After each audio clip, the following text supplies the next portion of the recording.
Hi everyone, we're starting with Chapter 7, Microbial Metabolism.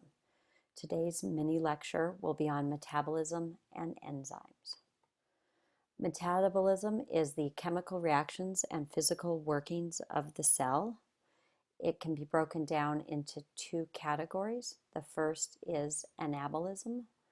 This is any process that results in the synthesis of cell molecules and structures. So it's actually the building or bond making, taking smaller molecules and making larger macromolecules. Because it is a building or bond making process, it will require the input of energy. The second category of metabolism would be catabolism. This is the actual breaking of bonds in a larger molecule and breaking that larger molecule into smaller molecules. This type of reaction will release energy.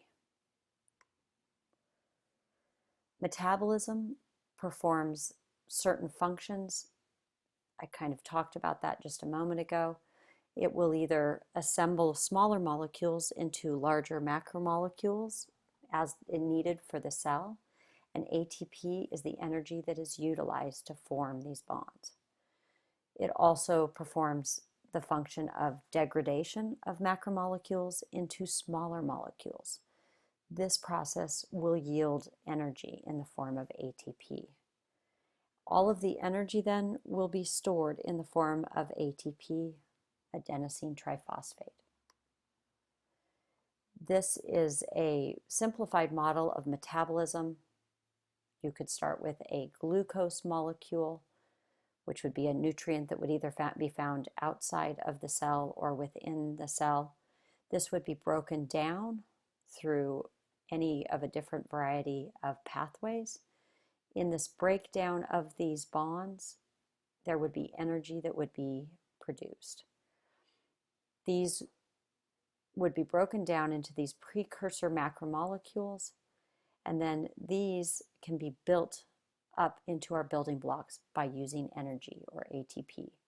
The building blocks may include amino acids or sugars, nucleotides, or fatty acids. These building blocks then can have energy added and actually formed into macromolecules like proteins, peptidoglycan, RNA, and DNA. These macromolecules then, with more energy, can be used to build the bacterial cell. So that's a very simplified model of metabolism. So metabolism can't really occur, though, without the presence of enzymes. And enzymes are responsible for catalyzing the chemical reactions of life. Chemical reactions of life would not proceed without enzymes. They are catalysts, which means that they increase the rate of chemical reactions without actually becoming part of the reaction or being consumed in the reaction. We'll go into that in a little bit more detail. So how does an enzyme work, and what is an enzyme made of? For the most part, enzymes are made up of proteins. They can sometimes have cofactors, and they take reactants and convert them into products by either forming bonds or breaking bonds. These reactants are called substrates. They're what are worked on or acted on by an enzyme. The speed of the reaction will increase without increasing the temperature when we have enzyme. The enzymes are much larger in size than the substrates, and they have a unique active site on that enzyme the substrate will fit perfectly into. So how does the enzyme work? The enzyme is this large globular mass that has a particular active site. It will actually bind the substrate to the active site, and this participation directly changes the substrate. The enzyme does not become part of the products, but it brings those substrates together, or substrate, in a way that it will actually do this reaction then. The enzyme will not be used up in the reaction, and it can be used over and over again. So how does it speed it up, or how much does it speed it up? So the number of the substrate molecules converted per enzyme per second is quite incredible. So for example, with the enzyme catalase, and always remember that the ASE is a very good sign that it's an enzyme. That's the end of the word that we use for an enzyme. So catalase will convert several million molecules per enzyme per second. Lactate dehydrogenase will do 1,000 molecules converted per enzyme per second. So you can imagine how fast this speeds up that reaction. So when we have the enzyme and the substrate interacting, this will occur at the active site. It is a fit that is so specific that it is often described as a lock and key fit. The bond formed between the substrate, though, and the enzyme are weak and easily reversible. So even though they fit perfectly like a lock and key, they're not actually bound together strongly.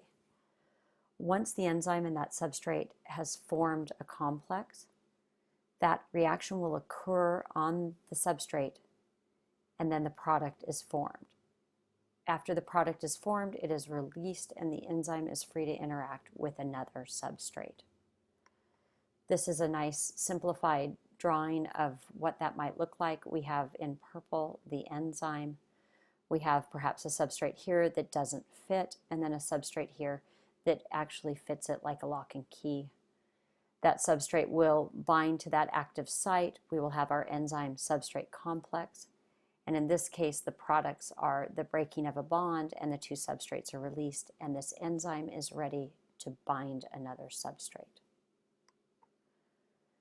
So when we're talking about these metabolic pathways that are catalyzed by the enzyme, in a pathway which is a multiple steps of reactions, they often will occur in this pathway with each step catalyzed by a different enzyme.